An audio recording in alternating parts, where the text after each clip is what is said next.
오늘 본문은 예수님께서 나사로를 살리셨던 그 기적 사건 직후에 일어났던 일을 기록하고 있습니다. 죽은 사람을, 그리고 무덤에 들어간 지 나흘이나 된 사람을 다시 살리시는 이적이었잖아요.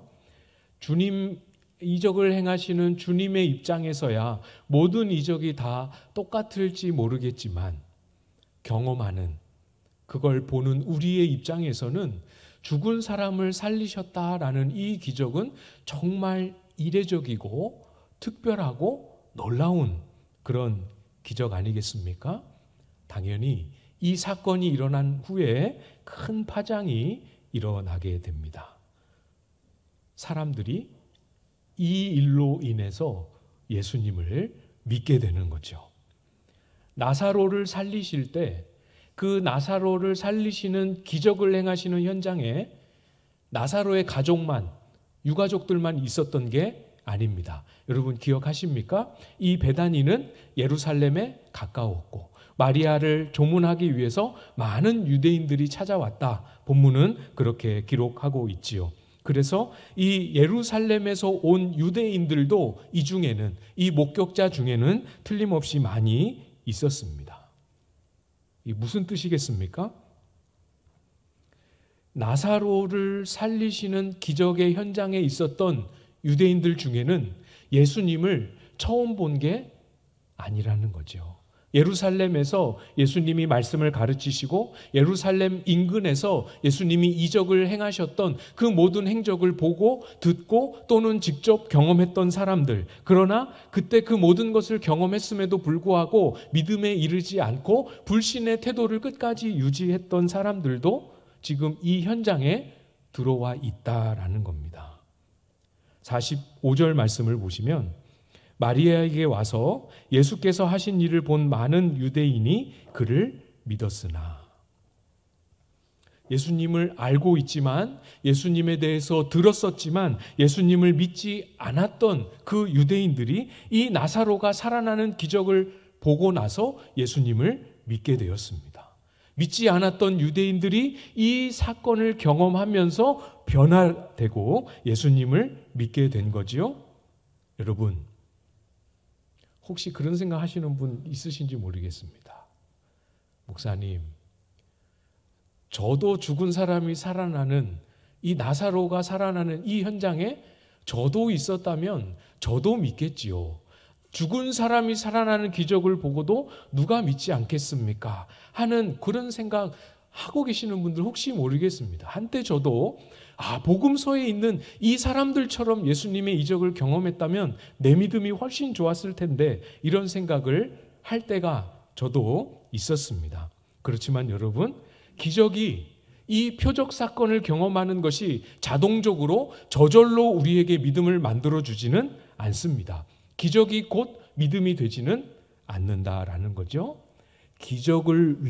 믿음을 위하여, 저와 여러분의 믿음을 위하여 이런 표적 사건들을 예수님께서 사용하시기는 하지만 기적이 저절로 믿음이 되는 건 아닙니다. 그래서 46절에 눈으로 한번 보십시오. 안 믿는 사람들은 그 현장에도 여전히 존재하고 있지요. 믿음과 상관없이 바리새인들을 찾아가는 사람들도 있었습니다. 기적이, 신비한 체험이 곧바로 우리의 믿음이 되는 건 아닙니다. 우리의 믿음을 위하여 이 표적을, 예수님이 하신 이 일들을 사용하시는 거죠. 예를 들어서 어떤 사람은 다른 때에는 마음의 변화가 없었는데 예수님께서 오병이어의 기적을 행하시는 그 순간, 그 현장, 그 자리에 있었다는 이유만으로 마음이 뜨거워지고 마음이 변화되고 그 속에 믿음이 생기는 일이 일어날 수 있습니다. 그런 사람들이 있었겠지요. 또 어떤 사람은 그 많은 기적을 다 경험하고 그 현장에 있었지만 그 기적 사건에는 마음의 변화가 일어나지 않았어도 예수님이 전해주시는 하나님 나라의 진리의 말씀을 들을 때 그 말씀으로 인하여서는 마음이 변화되고 믿음이 생기는 사람도 있을 수 있습니다. 어떤 사람은 오늘 본문에 와서야 죽은 나사로가 살아나는 이 이적을 통해서 믿음을 갖게 되기도 하지요. 여러분은 어떠십니까? 성경에 기록된 어떤 예수님의 행적이 여러분에게 믿음을 일으키고 믿음을 자라게 하며 믿음의 뚜렷한 증거를 갖게 했는지 여쭤보고 싶어요. 저에게도 있지 않겠습니까? 요한복음의 5장에 보면 예수님이 바리새인들을 호되게 책망하실 때 그 말씀이 저의 믿음을 만들어 주었습니다. 어떤 순간에는 중풍병자에게 예수님이 손을 대시면서 내가 원하노니 깨끗함을 받으라 하시는 그 말씀에 저의 믿음이 생긴 적도 있고요.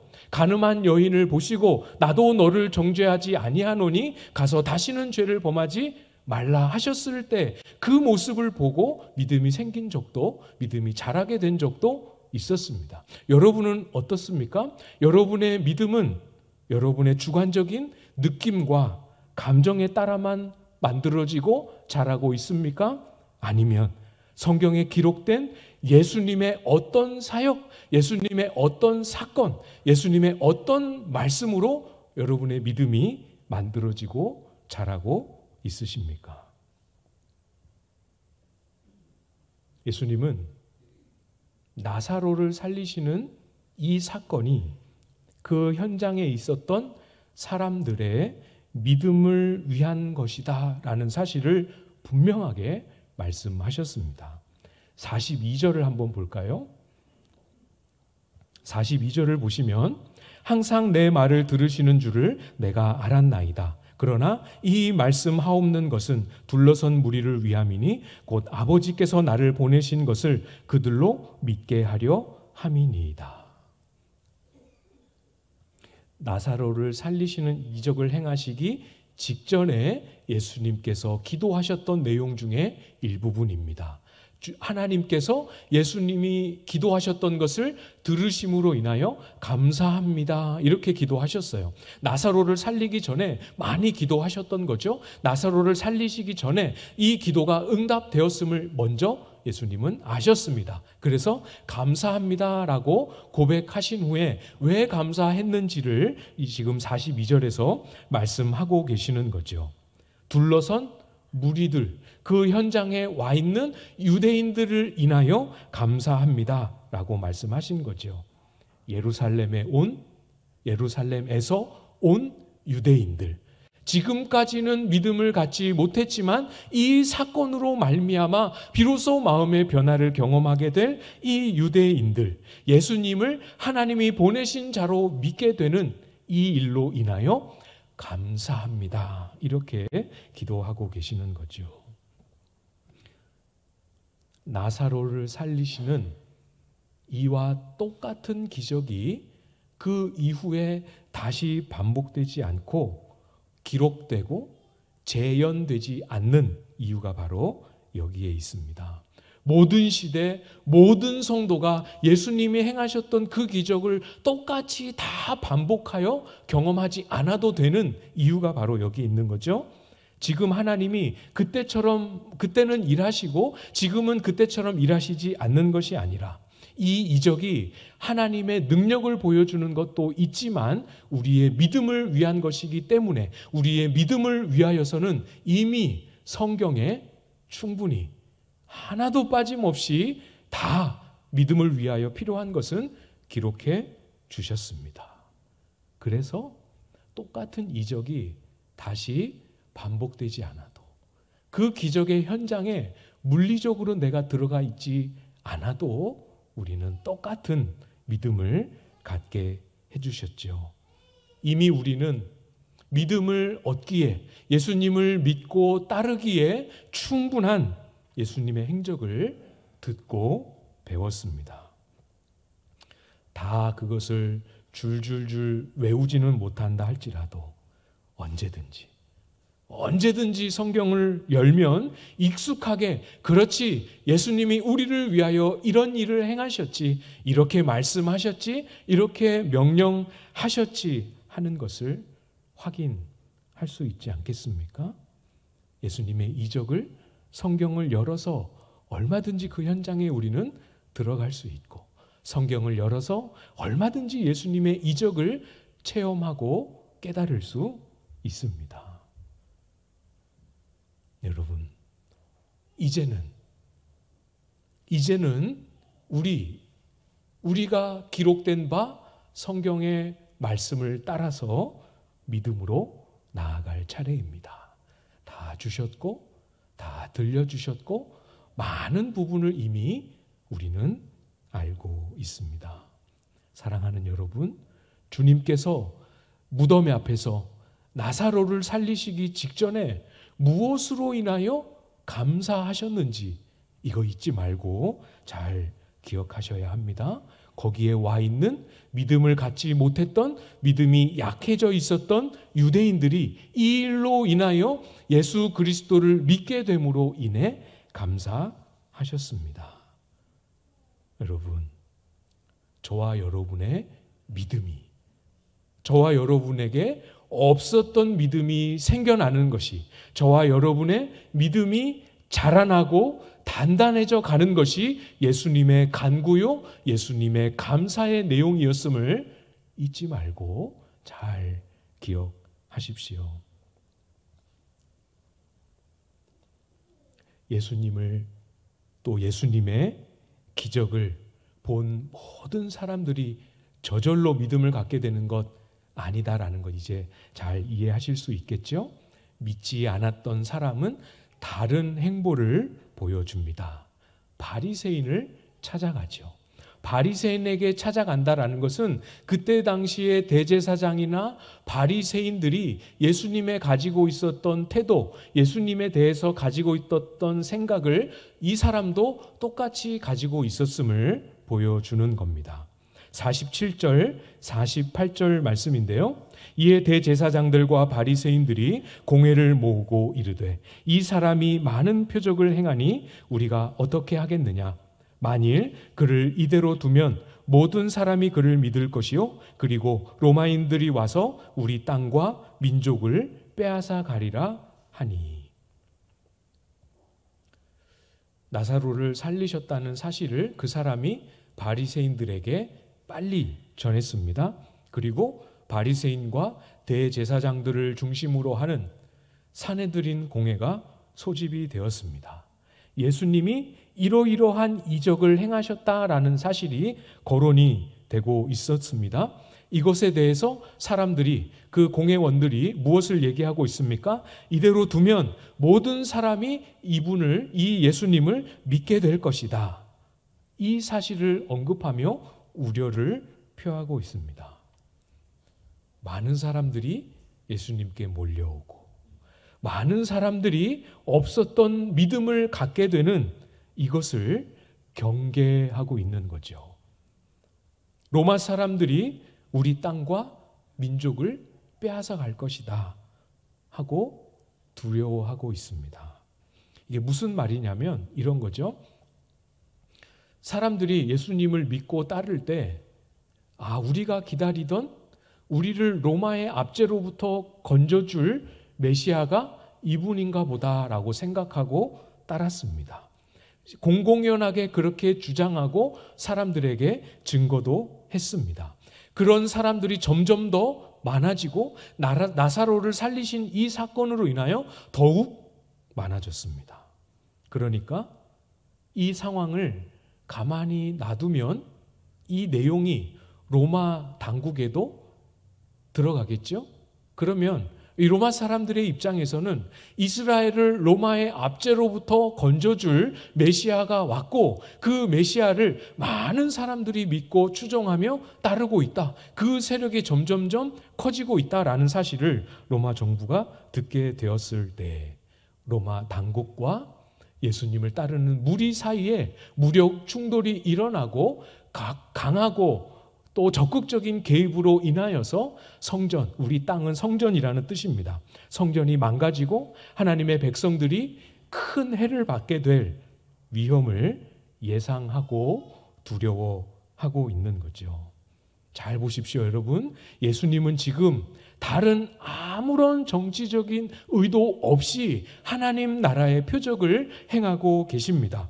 이 표적으로 인하여 안 될 것 같았던 많은 사람들이 예수님을 믿는 놀라운 변화와 역사를 경험하고 있습니다. 그 현장 속에, 그러나 그 현장 속에 이 표적으로 인하여 믿음을 얻지 못하는 이 사람들은 표적을 주목하지 못하고 있지요. 뭘 보고 있습니까? 표적으로 인하여 믿음을 얻을 수 있는 그 기회 속에서 이 사람들은 뭘 보고 있습니까? 자기들이 잃어버리게 될 것을 계산하고 있습니다. 자기 손에 쥔 것들 중에 이 예수 그리스도로 인하여 무엇을 잃어버리고 무엇이 없어지게 될지를 들여다보면서 염려하고 불안해하고 두려워하고 있는 거죠. 믿지 않는다라는 것은 믿음이 없는 공백의 상태를 의미하는 게 아닙니다. 그럴 수 없습니다. 믿지 않을 때에는 틀림없이 그 마음속에 믿음이 들어올 수 없도록, 들어오는 믿음이 빠져나가도록 그 심령을 채우고 있는 다른 무언가가 있다라는 거죠. 여러분 마음속에는 무엇이, 어떤 계산과 염려가 여러분의 믿음이 자라가는 것을 방해하고 있습니까? 예수님이 보여주셨고, 예수님이 가르쳐 주셨고, 예수님이 행하셨던 그 모든 것을 기록해 주신 이 수많은 사건들과 이 수많은 말씀들 속에서 이 말씀으로 주님이 나에게 찾아오심을 알지만, 그걸 모르는 게 아니지만 여전히 염려함과 여전히 계산함 속에서 여전히 이걸 잃어버리면 어떻게 하나 하는 그 마음속에 두려워하는 것, 그것이 무엇입니까? 여러분 마음속에 무엇이 있으십니까? 막연한 믿음을 우리 주님께서 확실하고 온전한 믿음으로 만들어 주기를 원하시는 것 잘 알고는 있지만 이 이익을, 이 삶을, 이 좋은 것을 포기할 수 없어서 주저하고 계시는 분들 있으십니까? 잘 보십시오. 우리는 주저하고, 우리는 계산하고, 우리는 두려워하지만 주님을 다시 잘 보십시오. 주님은 우리가 주저하고 있는 그 동안에도 우리 주님은 주님의 길을 걸어 가십니다. 주저함 없이, 망설임 없이 그 길을 걸어 가시지요. 여러분, 여기 계시는 여러분 중에 한 분도 빠짐없이 그 길을 가시는 주님 시야에서 놓치지 않고 빨리 그 주님을 붙쫓아 나아가실 수 있기를 바랍니다. 50절에 보면 예수님이 가시는 길이 드러나 있지요. 50절 말씀 여러분이 한번 읽어주시겠습니까? 시작.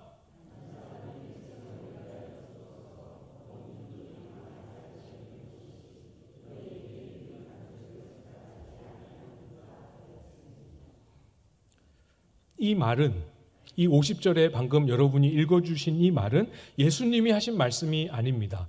사도 요한이 이렇게 설명하기 위해서 첨가해 놓은 말도 아닙니다. 사내들인 공회의 대제사장, 그 해의 대제사장으로 있는 가야바가 한 말이라는 거죠. 무슨 의미입니까? 표현은 굉장히 그럴듯한 표현이지만 이건 믿음의 고백이 아니라는 뜻이죠.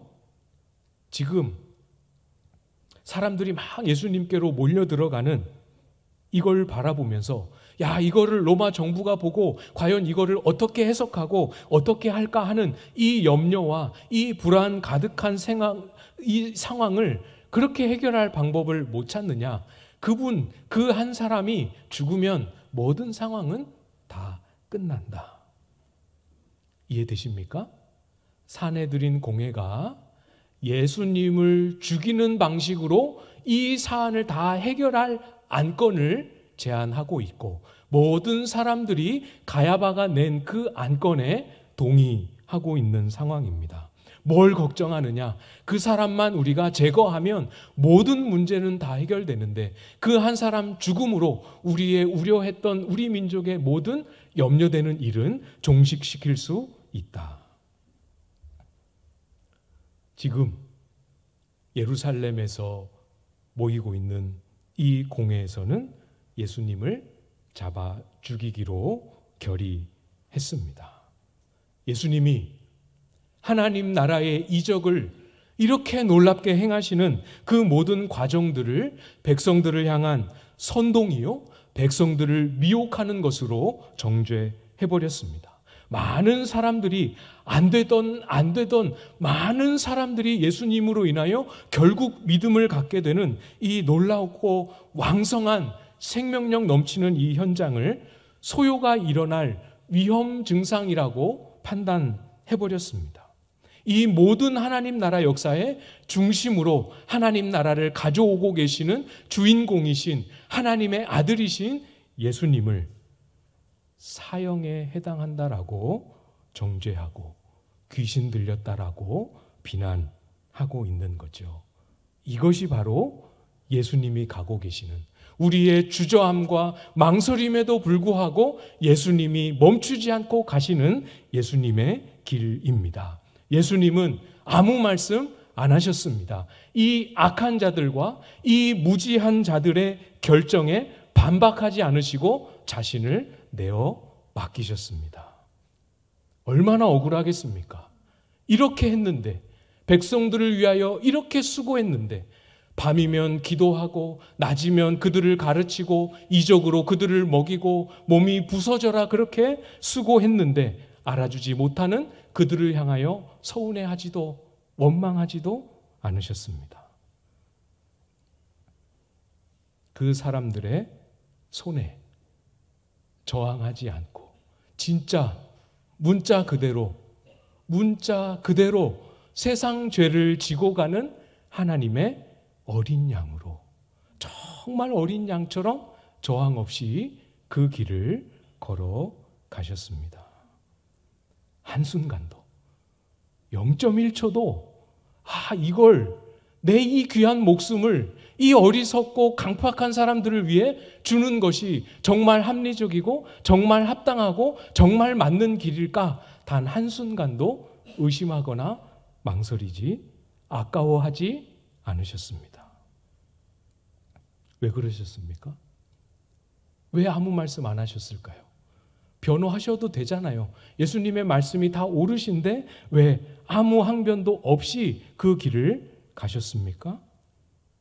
그 목숨을 아까워하지도 않고 그들의 손을 부정하다고 더럽다 여기지도 않으시고 끝까지 그들의 손에 자신의 생명을 내어 맡기신 이유가 무엇입니까?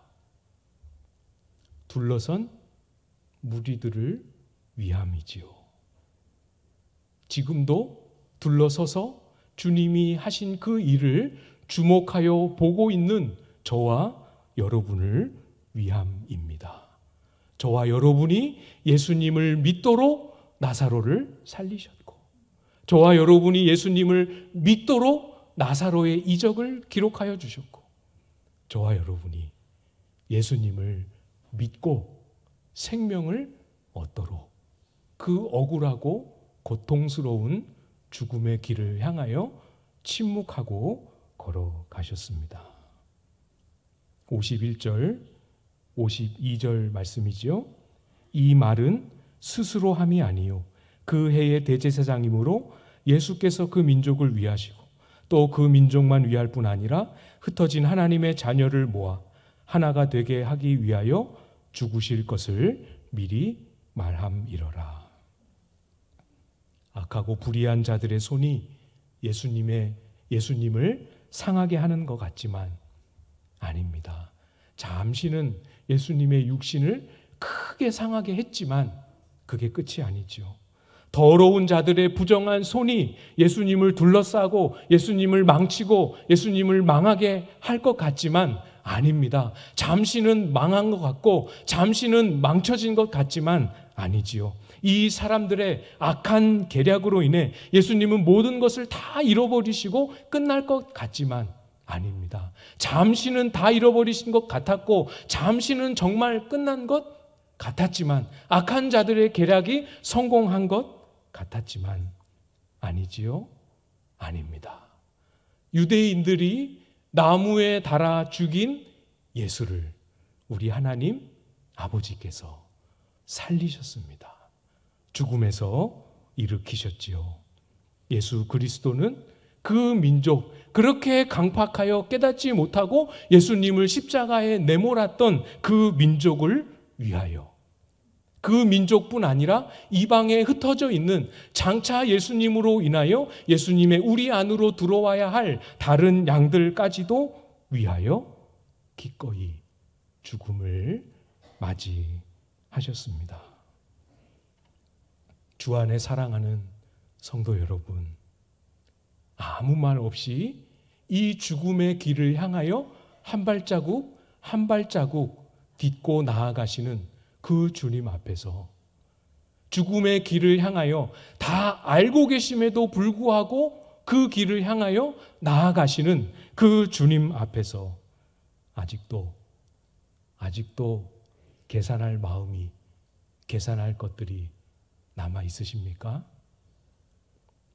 우리의 믿음이 잘 자라갈 수 있도록 모든 상황과 모든 환경이 다 뒷받침해주는 그런 날은 예수님 처음 믿을 때나 있지 앞으로 없습니다.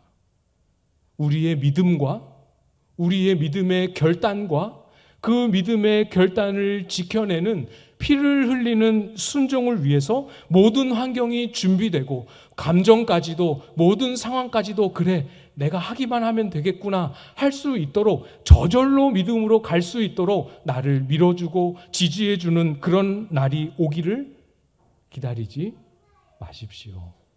그런 날은 오지 않습니다. 여러분, 모든 상황과 환경은 우리의 믿음의 길을 저항하고 비판합니다. 사랑하는 여러분, 그러나 주님이 저와 여러분의 믿음을 위하고 계시죠. 그걸로 충분합니다. 주님이 저와 여러분을 위하여 일하십니다. 주님이 저와 여러분의 믿음을 위하여 필요한 모든 것을 마련하였고 주십니다. 그것으로 충분합니다. 주님을 바라보십시오. 우리가 1년 4개월째 요한복음 묵상하고 있습니다. 예수님이 하신 말씀, 예수님이 행하신 이적, 예수님이 행하신 사역들 하나하나 살펴보고 묵상해 오고 있습니다. 어떤 것들이 여러분 마음에 남으셨습니까? 어떤 것들이 여러분 기억 속에 살아 있으십니까? 배운 대로, 기억나는 대로, 생각나는 대로 그 지식을 바탕으로 마음에 잘 새기고 그것을 여러분의 믿음으로, 여러분의 고백으로 주님 앞에 내어 드리시기를 바랍니다. 바라보시고 마음에 잘 새기시고 여러분의 입술로 고백하십시오. 나를 위하여, 나를 구원하시기 위하여, 내 죄를 사하시기 위하여, 나를 영원한 사망과 형벌에서 건지시기 위하여, 나를 영원히 끊어졌던 하나님과의 관계를 화목하게 하고 회복시키시기 위하여 십자가에 죽으시고 다시 사신 예수님, 제가 이제 믿겠습니다. 그 예수님, 제가 이제 믿고 따르겠습니다. 여러분의 말로, 여러분의 입술로 고백하십시오. 그 고백이, 그 믿음이 담겨있는 여러분의 짧은 그 고백이 예수님께 기쁨이고 예수님께 감사임을 기억하고 우리의 믿음의 걸음걸음으로 오직 우리의 믿음 그 하나만으로 하나님을 기쁘시게 하는 저와 여러분들 다 되실 수 있기를 주님의 이름으로 축복합니다.